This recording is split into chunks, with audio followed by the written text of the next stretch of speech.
Hello दोस्तों। 11th class के lesson परमाणु संरचना का आज 17वां एपिसोड है और इस एपिसोड में हम सीखने जा रहे हैं श्रोडिंगर तरंग समीकरण। इससे पहले हम जो आधुनिक परमाणु सिद्धांत चल रहे हैं उसके अंदर हमने द ब्रोगली सिद्धांत पढ़ लिया, हाइजेनबर्ग सिद्धांत पढ़ लिया। आज बारी है श्रोडिंगर तरंग समीकरण की। शुरू कर रहे हैं बात। नंबर एक बात समझेंगे कि ये जो है वो इलेक्ट्रॉन की कणीय व तरंगीय प्रकृति पर आधारित है। इलेक्ट्रॉन की कणीय व तरंगीय प्रकृति पर आधारित है। ठीक है, इसलिए इस सिद्धांत को जो है वो परमाणु का तरंग यांत्रिकी मॉडल भी कहते हैं। इसको परमाणु का तरंग यांत्रिकी मॉडल भी कहते हैं। और ये किसने प्रतिपादित किया? यांत्रिकी मॉडल भी, इस सिद्धांत को तरंग यांत्रिकी मॉडल भी कहते हैं। और ये सिद्धांत किसने प्रतिपादित किया? श्रोडिंगर ने प्रतिपादित किया। इरविन श्रोडिंगर इसका नाम था। अब देखिए फिर इसने क्या कहा, इन्होंने इलेक्ट्रॉन की त्रिविमीय तरंगीय गति को प्रदर्शित किया। त्रिविमीय तरंगीय गति को प्रदर्शित किया अपनी समीकरण से। और इनकी जो समीकरण है वो श्रोडिंगर तरंग समीकरण कहलाई। ठीक है, इन्होंने कहा कि इलेक्ट्रॉन जो है वो तरंगीय गति नाभिक के चारों ओर त्रिविम डायरेक्शन में करता है। तीनों डिबिमाओं में जो है ये त्रिविम तरंगीय गति करता है। अब आप देखें कि इनकी जो समीकरण थी वो समीकरण क्या थी? ये एक अवकलित समीकरण थी। कैसी समीकरण थी? अवकलित समीकरण थी। और ये समीकरण क्या थी? मैं पहले समीकरण लिखता हूं इधर। ये बातें आपको जाननी है। अब मैं सीधा इसको साफ कर देता हूं या फिर साफ कर देता हूं, फिर यहीं पे लिख देता हूं समीकरण। चलो, इतनी बातें सामान्य सी बातें हैं, ये हमें बस याद कर लेनी है। ये जो समीकरण है, इस समीकरण का डेरिवेशन जो है वो हमारे पास 11th-12th में नहीं है। जैसे ही आप फर्स्ट ईयर में जाओगे वैसे ही आपको इसका कंप्लीट डेरिवेशन मिलेगा। अभी सिर्फ हमें समीकरण को याद करना है। और समीकरण है क्या हमारे पास? डेल स्क्वायर, ये डेल का निशान है और इसके साथ लगाना है साई।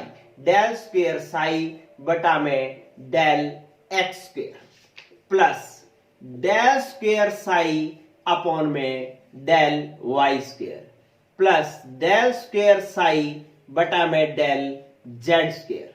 ठीक है, और प्लस 8 पाई स्क्वायर एम बटा में एच स्क्वायर।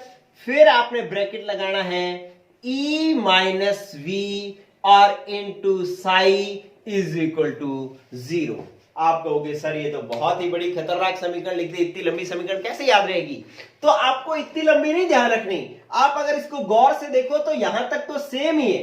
मतलब del square psi del square psi del square psi, यहां पर X square Y square Z square, बस इतने तक तो सेम ही। इसका मतलब इतना तो याद हो ही गया। और यहां पर 8 पाई स्क्वायर एम बटा में H square E minus V into psi is equal to 0। बस ये समीकरण आपको ध्यान रखनी है। इसको छोटा भी किया जा सकता है। कैसे किया जा सकता है कि इसमें से कॉमन ले लो। क्या कॉमन आ जाएगा? साई हमने ले लिया कॉमन। अब क्या बच गया? ये बच गया डेल स्क्वायर अपॉन में x square, del square upon में del Y square, del square upon में डेल जेड स्क्वायर। इन सारों की जगह अपने क्या लिख सकते हैं? एक जो है आप यूं ले लो, इसको मैंने साई को ले लिया कॉमन, तो अब इनमें क्या बच गया? इसमें बच गया डेल स्क्वायर अपॉन में del x square plus del square upon में डेल वाई स्क्वायर और डेल स्क्वायर अपॉन में डेल जेड स्क्वायर। ये इतना बच गया। ठीक है, इतने की बात मैं कर रहा हूं। अब इसकी जगह आप एक गुणांक लिख सकते हो जिसको अपने इस तरीके से उल्टे त्रिभुज की तरह बनाएंगे और उस पर स्क्वायर लगा देंगे और इंटू कर देंगे साई। तो ये जो उल्टा त्रिभुज जो बना है इसको हम कहते हैं लैप्लेशियन गुणांक। क्या कहते हैं इसको? लैप्लेशियन गुणांक कहते हैं। ठीक है, अब बाकी की समीकरण जो है इसके साथ एज इट इज लिख दो। क्या कि आप यहां पर लिखो 8 पाई स्क्वायर एम बटा में एच स्क्वायर और E minus V into psi is equal to 0। तो बहुत सारी किताबों के अंदर ये वाली समीकरण भी लिख रखी है और कईयों के अंदर ये पूरी लिख रखी है। तो ये आपको सिर्फ समीकरण ही याद करनी है और कुछ भी याद नहीं करना, ठीक है।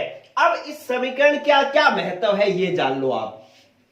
इसके अंदर पहले पद देखें कि जो एक्स वाई जेड है, ये एक्स वाई जेड क्या है, एक्स वाई जेड ये तीन निर्देशांक है। क्या है, निर्देशांक। जैसे अक्ष होते हैं, एक्स अक्ष, वाई अक्ष, जेड अक्ष, तो ये एक्स वाई जेड जो है ये निर्देशांक है, अक्ष है। चलिए अब जो है ये तो हो गया, डी तो जो है अवकलन का साइन है, ये तो हो ही जाएगा। अब इसके अंदर एम, 8 भी पता है, पाई भी पता है, एम जो है वो है इलेक्ट्रॉन का द्रव्यमान। क्या है, इलेक्ट्रॉन का द्रव्यमान। अब बचा एच, एच बोलो क्या है, जो पहले आप पढ़ते आए हो, क्या, प्लांक स्थिरांक है। और फिर देखो ई क्या है, ई है इलेक्ट्रॉन की कुल ऊर्जा, इलेक्ट्रॉन की कुल ऊर्जा है। अब यहां पर जो V है ना, ये आप कान खोल करके सुन लो, V यहां पर इलेक्ट्रॉन का वेग नहीं है। बच्चे गलती कर देते हैं कि V लिख देते हैं इलेक्ट्रॉन का वेग, यहां पर V है इलेक्ट्रॉन की स्थितिज ऊर्जा। कौन सी ऊर्जा, स्थितिज ऊर्जा को V से प्रदर्शित किया जा रहा है, ये इलेक्ट्रॉन का वेग नहीं है, ठीक है। तो अब सारे के सारे हो गए, लेकिन इस पिक्चर का जो हीरो है वो रह गया। वो कौन है, साई। इस तरीके से ये साई का निशान है, साई, ठीक है। साई, इसको मैं ब्रैकेट में लिख देता हूं, साई, ये साई का निशान है। और ये किसको प्रदर्शित करता है, ये होता है तरंग फलन। साई क्या होता है, तरंग फलन होता है, ठीक है। साई क्या होता है, तरंग फलन होता है। और ये साई किसको प्रदर्शित करता है, ये प्रदर्शित करता है आयाम को, तरंग के आयाम को। आयाम आप समझते थे ना कि तरंग इस तरीके से गति करती थी, तो ये जो इस मुख्य अक्ष से जो इसकी अधिकतम ऊंचाई जो थी उसको आयाम कहते थे। तो ये आयाम को प्रदर्शित करता है। और साई का मान जो है वो प्लस भी हो सकता है और माइनस भी हो सकता है, ठीक है। ये बातें आपने जाननी है। अब इसमें इस समीकरण का यूज क्या है कि आप इस समीकरण की सहायता से साई का मान जो निकालते हो उससे आपको क्या निकालना है, साई स्क्वायर का मान निकालना है। अब जो मैं यहां पर लिख रहा हूं ना वो आप गौर से सुन लेना बस, ठीक है। साई स्क्वायर का मान निकालते हो और साई स्क्वायर जो है वो नाभिक के चारों ओर, नाभिक के चारों ओर उस क्षेत्र को प्रदर्शित करता है, उस क्षेत्र को प्रदर्शित करता है जहां पर इलेक्ट्रॉन पाए जाने की प्रायिकता होती है, करता है जहां पर इलेक्ट्रॉन पाए जाने की प्रायिकता होती है, प्रायिकता होती है, ठीक है। तो इसका मतलब नाभिक के चारों ओर जहां साई स्क्वायर का मान प्राप्त होगा वहां इलेक्ट्रॉन पाए जाने की प्रायिकता होगी। क्योंकि इससे पहले हाइजेनबर्ग ये कह गया था कि इलेक्ट्रॉन की स्थिति और संवेग एक साथ सही से ज्ञात नहीं कर सकते, तो एग्जैक्ट स्थिति तो नहीं बता सकते कि भाई इलेक्ट्रॉन यहां पाया जाएगा, लेकिन वो क्षेत्र बताया जा सकता है जिसमें इलेक्ट्रॉन पाया जा सकता है। तो वो क्षेत्र कैसे पता चलेगा जहां पर इलेक्ट्रॉन पाए जाने की प्रायिकता होगी, वो पता लगेगी साई स्क्वायर के मान से। कि इस समीकरण से साई स्क्वायर का मान निकल जाए तो आप जो है उस क्षेत्र को निकाल सकते हो जहां पर इलेक्ट्रॉन पाए जाने की प्रायिकता है, ठीक है। और आप यूं जान लें, वेरी इंपॉर्टेंट बात समझें कि जहां पर साई स्क्वायर का मान सर्वाधिक होगा, साई स्क्वायर का मान सर्वाधिक होगा। यहां पर मैं ना इसको साफ करके, ये आप स्क्रीनशॉट ले लो पहले, ठीक है, ताकि मैं इसको साफ कर दूं। चलिए ये इतना भाग साफ कर देता हूं। अब देखो क्या कह रहा है कि जहां पर नाभिक के चारों ओर जहां पर साई स्क्वायर का मान सर्वाधिक होगा वहां इलेक्ट्रॉन पाए जाने की प्रायिकता भी क्या होगी, इलेक्ट्रॉन पाए जाने की प्रायिकता क्या होगी, पाए जाने की प्रायिकता जो है वो होगी सर्वाधिक। इलेक्ट्रॉन पाए जाने की प्रायिकता क्या होगी? सर्वाधिक।